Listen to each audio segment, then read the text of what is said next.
On February 18th, 2023, I set off with my dad towards Das Dutchman Essenhaus, which is a store in Millbury, Indiana. Of course, though, we weren't there for the store. We were there for their yearly model railway exhibit.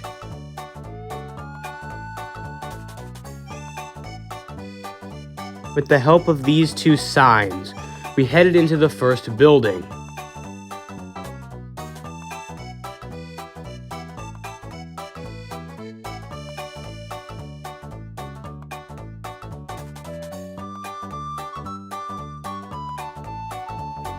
The store had 4 operating model railway layouts and 2 additional Lego railways. Starting with the vendors, which sold models, there was a Santa Fe PA, a Yard Goat, and a Great Northern USRA Heavy Mikado. Then we made our way to the first layout that actually operated. It had 2 running trains. The first one was this, Amtrak Siemens Accelerator Heritage number 301. A static train, Norfolk Southern 5642, and this Metro commuter train.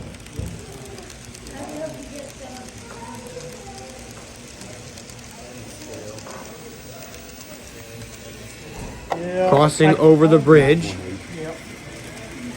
Too often. Well, it is on the dozen. Yeah, so that's the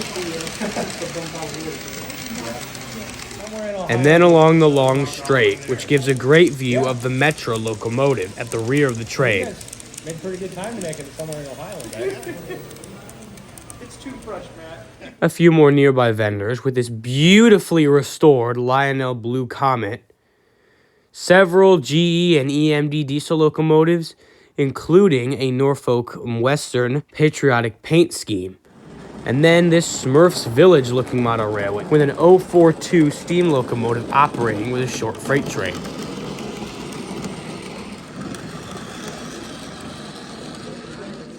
And then the first of the Lego train layouts. This one was pretty basic, but it did have this. This is a USRA 282 Heavy Mikado struggling to climb up this hill. It also rosters this switcher diesel. Next was a lot of vendors. Great Northern U-Boat 8771. A full set of the Great Northern Empire Builder. This Rock Island PA 2040. Fictional livery but insanely cool looking green Penn Central Alco PA. Illinois Central and Milwaukee Road mugs.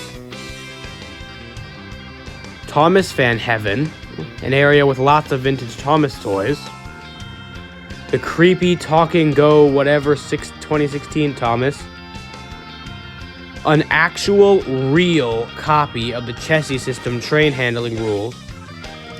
A fictional livery Burlington Northern F59. Some HO scale steam engines. Just a general shot of this vendor with lots of O-gauge locomotives.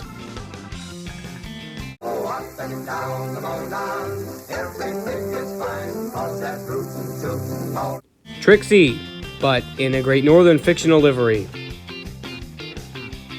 And Levi, but with a different road number.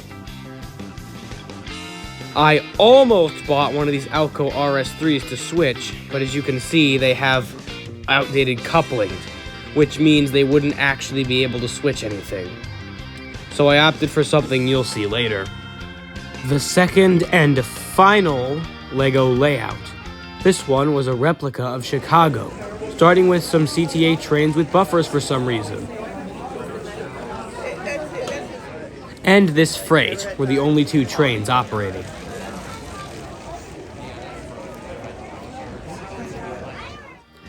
And out of there, towards the corn crib.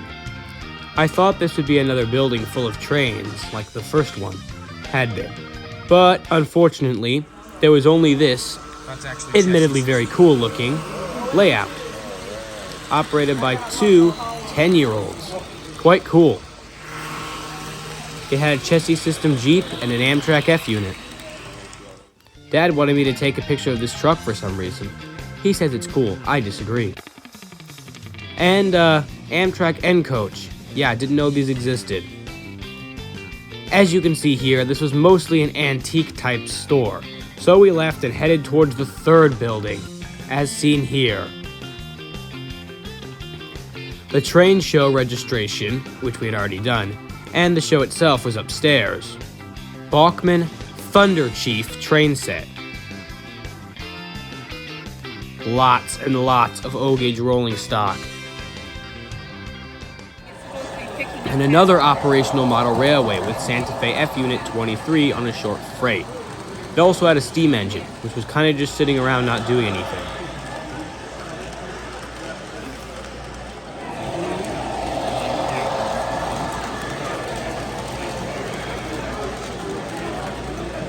Santa Fe AB setup for sale. And scratch-built trolleys, completely scratch-made. Quite amazing how much scratch building can get you, eh? A New York Central T-motor number 222 in O-gauge. The rest of those scratch-built trolleys. If there's one thing this shows, it's how many people like trains. Oh my god, look how many locomotives there are! The Lionel engines were just kind of laying down, and this shot looks pretty epic. This MTH CNJ Hamelback was out of its box. And there was a CNW diesel on the test track, so I took the opportunity to film it.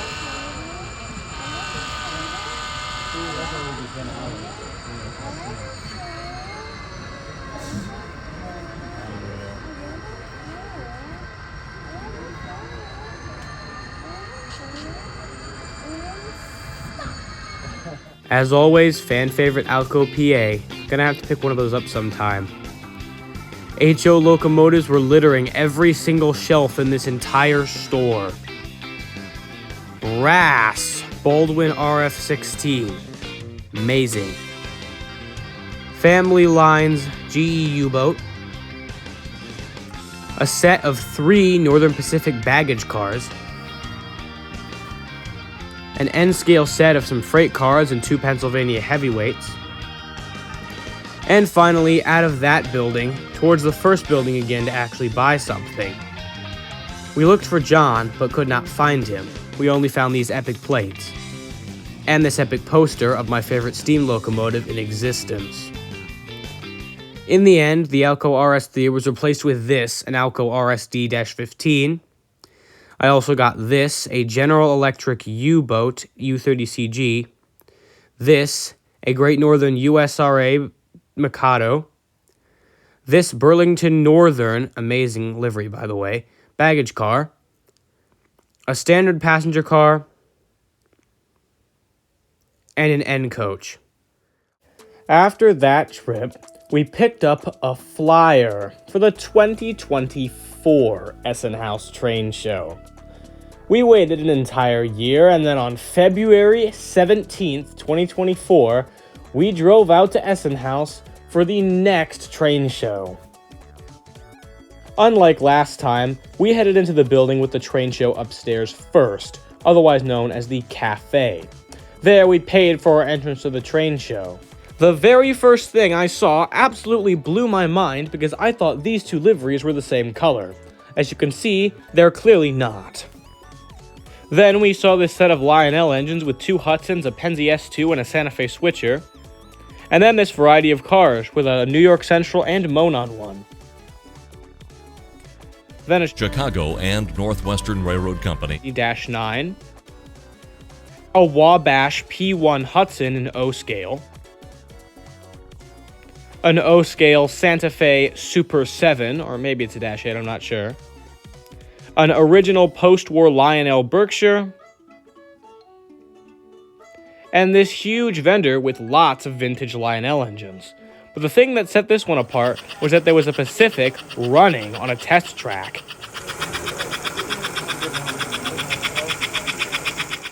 In the middle of the room was the same 1950s Santa Fe layout that was present at the last Essenhaus show. This time, however, it had two trains, the freight from last time with the vintage Lionel F units, and now a passenger train with modern Lionel F units.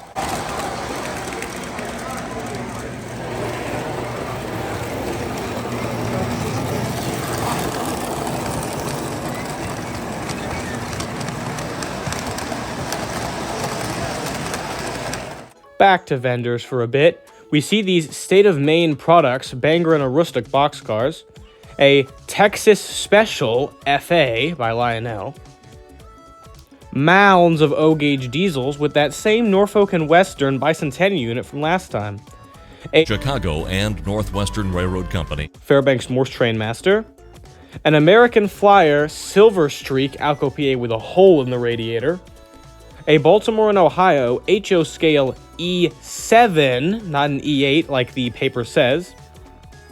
Then we saw the most cursed New Haven McGinnis scheme I've ever seen in my life. A Wabash AB set with 3 coaches. Norfolk and Western 611 MTH O-gauge model. A powered and dummy set of Norfolk Southern switchers. A Central Railroad of New Jersey Fairbanks Morse Trainmaster, a Northern Pacific RS-11, a inaccurate but super cool GE U-30C in Southern Pacific Popsicle scheme, a cute set of very small bow switchers with a weird Amtrak maintenance of way car, a Penzi SD9 and Conrail GP20, a very inaccurate but insanely awesome Bicentennial Alco, a Conrail lamp. Funny, you can still buy these from NS's website. A American Flyer / Penn Central GG1 in the nice blue. A Union Pacific Alco. A Sioux Line SD40-2 dummy. 2 Northern Pacific Alcos with an H&MC Jeep up there. A Seaboard System Jeep. My dad likes Seaboard for some reason, so he wanted me to take this picture. A Amtrak rebuilt GP7. A Santa Fe GP60M in the crisp war bonnet. Oh my god, there's so many locomotives. Wait a minute, is that an EM1? Oh wait, no, that's a big boy. Never mind. A Burlington Northern SDP 45, and, funnily enough, the direct successor to the CNNW Jeep I saw running on the layout last time, a CNNW-9, was being tested on the HO test track. There was also a chassis system Jeep. Some rebuilt Ontario Northland SD7s. A special paint scheme CNJ GP9, and some N-scale rolling stock with a fan favorite not really RF&P boxcar visible. There's also these Sioux Line dummy E and F units. I nearly bought this Florida East Coast AB set, but the couplings were incompatible. There's also this Union Pacific-9. An EMD Demonstrator E7, and this massive set of HO locomotives. There were just so many. An Erie Lackawanna Alco PA. Really need to pick one of these up. And that was pretty much all in that area, so we headed over to the cabin.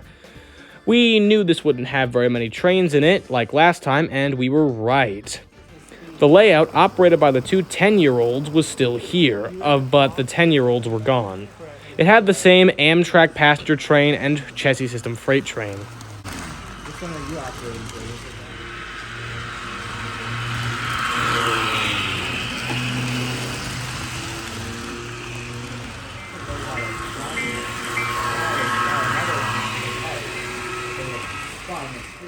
But it had a Penzi GP30, and I love GP30s.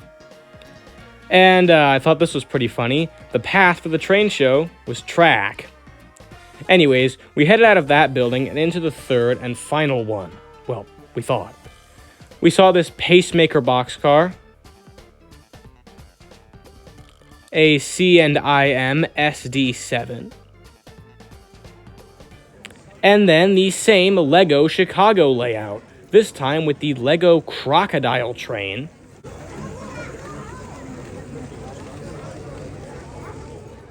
and this French blue 460.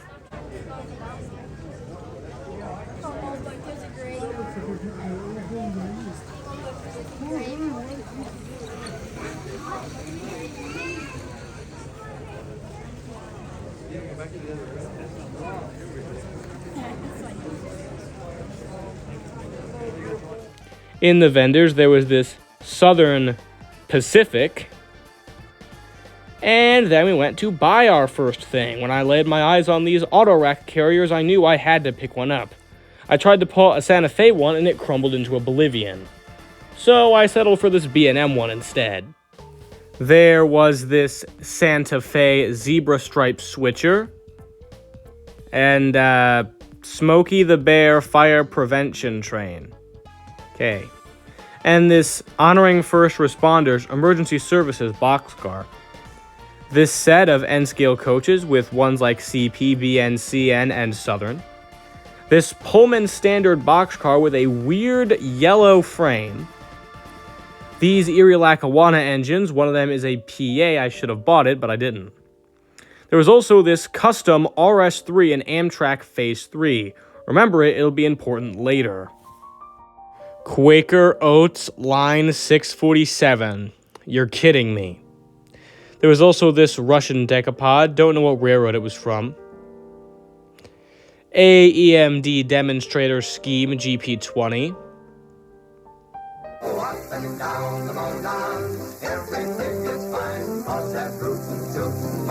A CNJ Alco RS3. The weirdest looking seaboard scheme I've seen in my entire life. A Rock Island caboose. An actual, real copy of the Illinois Central Gulf Railroad operating rules. A large selection of F&E unit fridge magnets. A Norfolk Southern calendar from 1994, epic old power on the cover. Whatever this thing is. This Northern, I don't know what it's based on. A Santa Fe U28CG. Would have bought it, but the handrails are screwed up. Oh! Finally, a stealth scheme engine. This is a CSX SD60 in the stealth scheme. I love this paint scheme. So the minute I saw this thing, I was like, yes, I have to buy it. So I took it over to the test track, and it was uncooperative for a bit, but then... Oh, nice and smooth. Turns out he was a great runner, and speedy too. Needless to say, we bought him. So, remember back during the first part of this video when I said fictional livery but insanely cool looking green Penn Central Alco PA? Yeah, Sure. Thanks, well yeah, that good to see you, PA was still here, and I took the opportunity to buy it. Or at least I should have, but... So it just didn't. Could just be. Yeah. There we go. As it turned out, the coupling was broken, the performance was poor, and the screws holding the body onto the chassis were non-existent. I didn't feel like fixing it, so I didn't buy it. Maybe if it's there at the 2025 train show and I'm experienced enough then, I'll buy it and try to fix it. But I returned it, and instead decided to go for this instead. Yeah, remember when I said that RS3 would be important? Well, I decided to buy it. Despite its $95 price tag and the fact I had seen another one that was the same livery earlier, it was pretty damaged, so I didn't decide to buy that. I decided to get it. And it worked.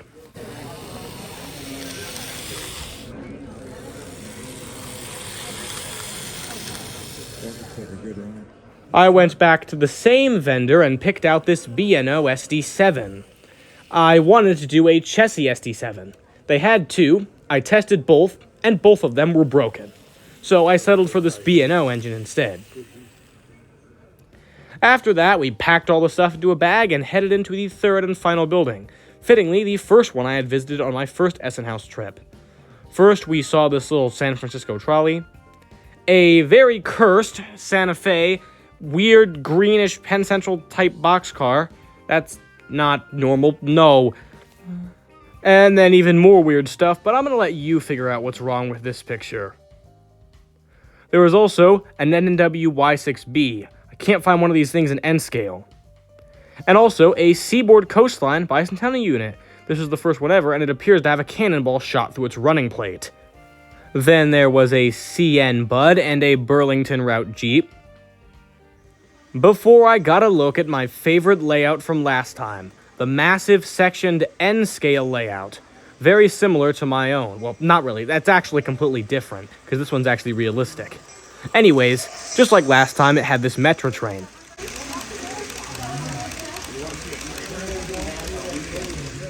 Beside was a proper Southern Railway high hood. Too bad it wasn't for sale. Union Pacific 4141, the George Bush presidential unit. The Amtrak train from last time, with the same Siemens Charger, except now with two P-42s. And, sorry, the photo's bad, but oh my god, this model looked so good, a BNSF 82-9. There was also the NS Pennsylvania Heritage Unit, number 8102, and the NS Heritage Unit, number 8114. And a CSX Ace. The Aces just look so good in YN3. But the star of the show was this NS freight train, with a Dash 9 leading, a C40-9 in second, and the Norfolk Southern Safety Train Jeep 5642, like I had seen last time. And just like last time, they forgot to remove the foam protecting the handrails. Well, too bad, but this train was still awesome.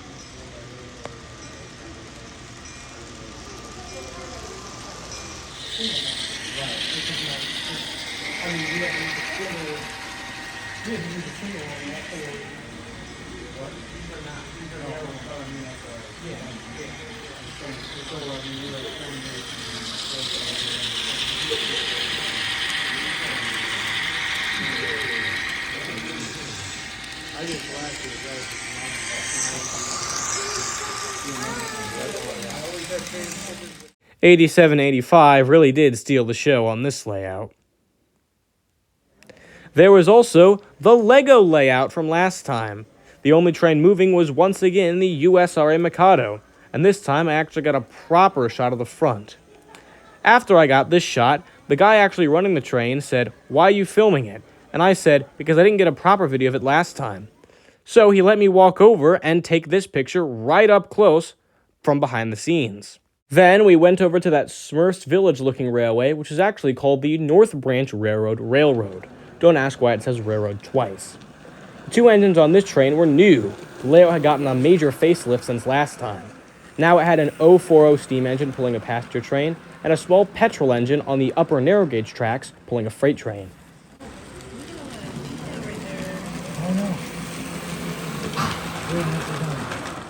And the final two shots I took were of these two Union Pacific diesels, an SD60 and an SD45.